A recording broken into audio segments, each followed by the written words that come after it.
नमस्कार दोस्तों, अपन पढ़ रहे थे पशुओं की नस्लें। गाय की और भैंस की नस्लें पढ़ ली है अपन ने। आज अपन पढ़ेंगे भेड़ की नस्लें। तो भेड़ की प्रमुख नस्लें, ठीक है।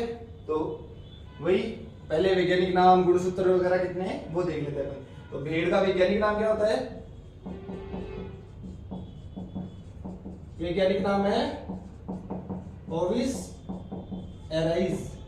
और इसमें गुणसूत्रों की संख्या कितनी है? गुणसूत्र होते हैं 54,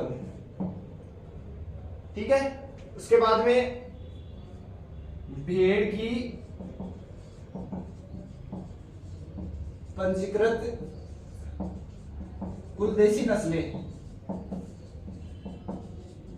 ये हैं 44।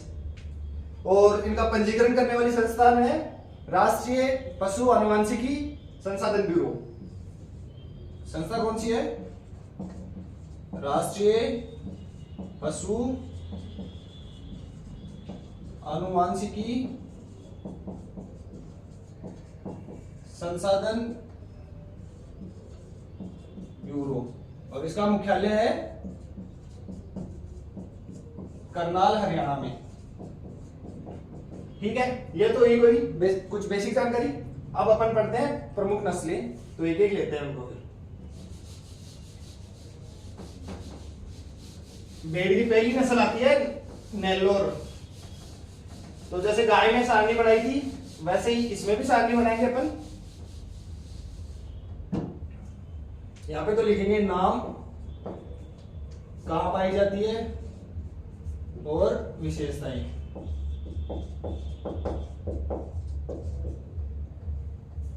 पहली नस्ल है नेल्लोर। ये पाई कहां जाती है? नेल्लोर, आंध्र प्रदेश में,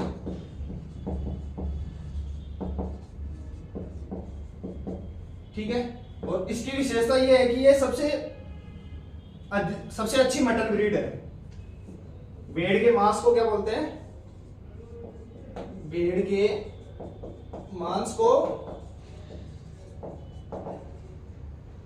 मटन बोलते हैं। नेल्लोर क्या है? सबसे अच्छी मटन ब्रीड है। भारत की सबसे अच्छी मटन ब्रीड है नेल्लोर, ठीक है। इसके बाद में आती है दूसरे नंबर पर चोकला। ये कहां पाई जाती है? ये शेखावाटी क्षेत्र में पाई जाती है, चूरू, सीकर और झुंझुनू में, ठीक है। इसकी विशेषता क्या है कि इसकी ऊन है ना सबसे महीन है। सबसे महीन ऊन होती है इसकी। ऊन सबसे महीन होती है। और इसको राजस्थान की मेरिनो भी कहते हैं।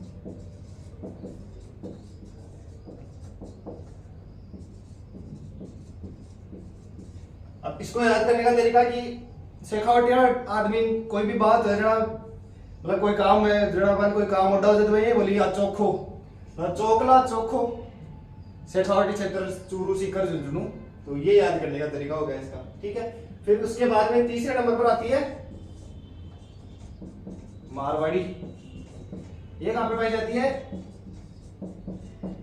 मारवाड़, मतलब पश्चिमी राजस्थान में पाई जाती है। इसकी विशेषता क्या है कि ये सबसे अच्छी तीरी उपयोगिता वाली नस्ल है। सबसे अच्छी तिहरी उपयोगिता वाली नस्ल। तीव्र उपयोगिता इसको पढ़ते हैं अपन। तीव्र उपयोगिता क्या होती है? तीव्र उपयोगिता होती है,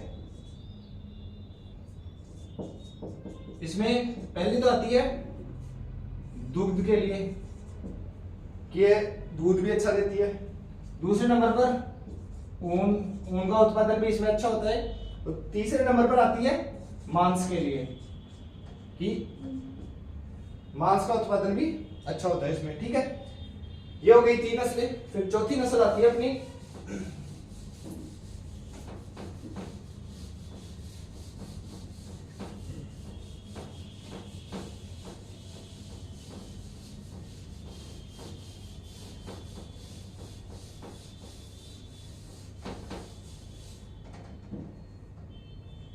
चौथी नस्ल है नाली।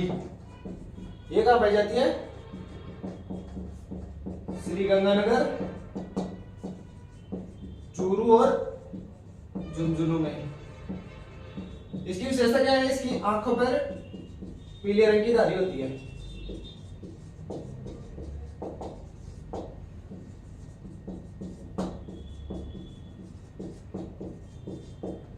ठीक है, इसको याद करने का कि घग्गर का जो प्रवाह क्षेत्र होता है उसको नाली बोलते हैं अपने राजस्थान में। तो इसका घग्गर बहती है हनुमानगढ़ और श्रीगंगानगर में, तो वहीं पे ये नस्ल पाई जाती है भेड़ की, जिसे अपन नाली बोलते हैं। एक मिनट में पानी पी ले लो।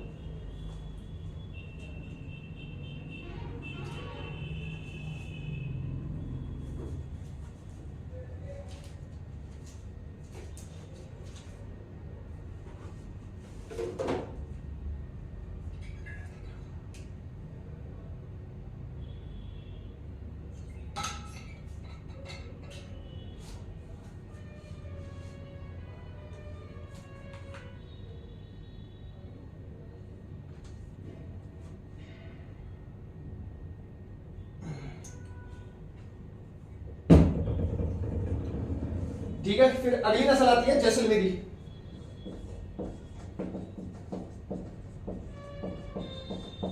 ये कहां पाई जाती है?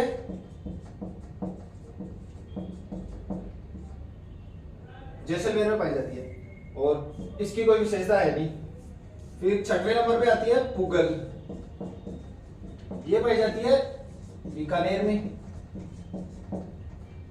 और इसकी विशेषता है इसकी ऊन पीले रंग की होती है।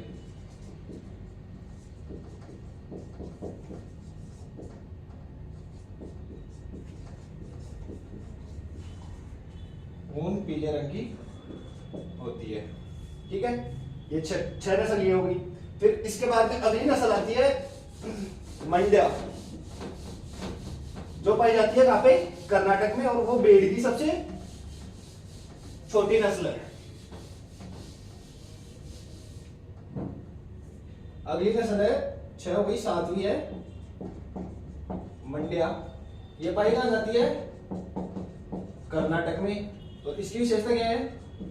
ये है भेड़ की सबसे छोटी नस्ल है। इसके बाद में आती है 8वें नंबर की गैरोल। ये पाई जाती है सुंदरवन में और ये कहां पे है? पश्चिम बंगाल में। इसकी भी कोई खास विशेषता है नहीं। ठीक है, अब अपने मारवाड़ी पढ़ी थी, उसमें 2 चीजें भूल गए थे अपन। मारवाड़ी क्या है? एक तो सबसे अच्छी तिहरी उपयोगिता वाली नस्ल है।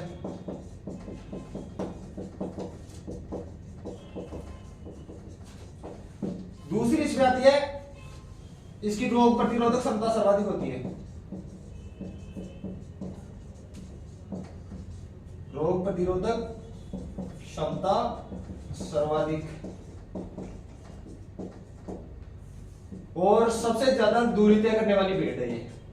सबसे लंबी दूरी तय करने वाली भेड़। ठीक है, जो अपने देखते हैं गवाले लेके आते हैं ना भेड़ वगैरह, वो नस्ल होती है मारवाड़ी। ये नस्ल होगी। फिर इसके बाद में अगली नस्ल आती है मगरा।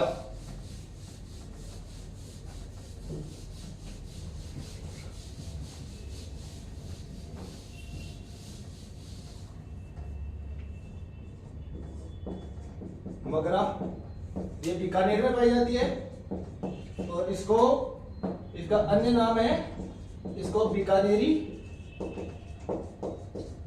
और चक्री कहते हैं। ठीक है, फिर उसके बाद में अगली नस्ल आती है सोनाड़ी। ये उदयपुर में और उदयपुर और सिरोही में मिलती है। ठीक है।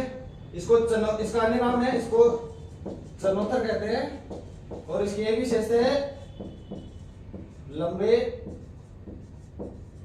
लटकते हुए कान, ठीक है। फिर उसके बाद में अगली नस्ल आती है बाकरवाल। ये पाई जाती है जम्मू और कश्मीर में, और इससे जम्मू और कश्मीर में इसकी उनसे क्या बनाते हैं, लोई बनाई जाती है। तो बाकरवाल नस्ल की भेड़ की ऊन से लोई बनाई जाती है, ठीक है। और फिर एक नस्ल और है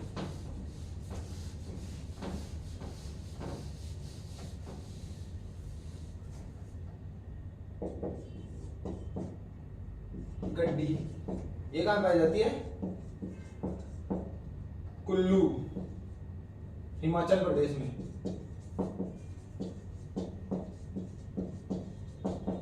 और इसकी विशेषता क्या होती है, इसके नर में क्या होते हैं, सींग पाए जाते हैं, ठीक है। ये तो हो गई अपने देसी नस्लें। अब कुछ विदेशी नस्लें और आती हैं, उनके बारे में और पढ़ लेते हैं अपन। देसी नस्लें, जो मुख्य देसी नस्लें थी वो पढ़ ली अपन ने। अब विदेशी नस्लों के बारे में पढ़ते हैं।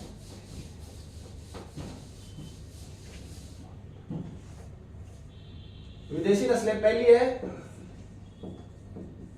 मेरिनो। एक आ गई है फ्रांस की, और इसकी विशेषता क्या है, सबसे महीन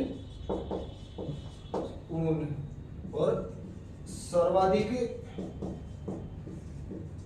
ऊन का उत्पादन होता है इसमें, ठीक है। फिर उसके बाद में आती है रेम्बोलेट। ये है रेम्बोलेट है फ्रांस की, मेरिनो है स्पेन की। रेम्बोलेट नस्ल है फ्रांस की और मेरिनो नस्ल है स्पेन की, ठीक है। उसके बाद में आती है रेम्बोलेट की विशेषता, मतलब वही है नॉर्मली कि इसकी ऊन मतलब मुलायम, सर्वाधिक मुलायम होती है।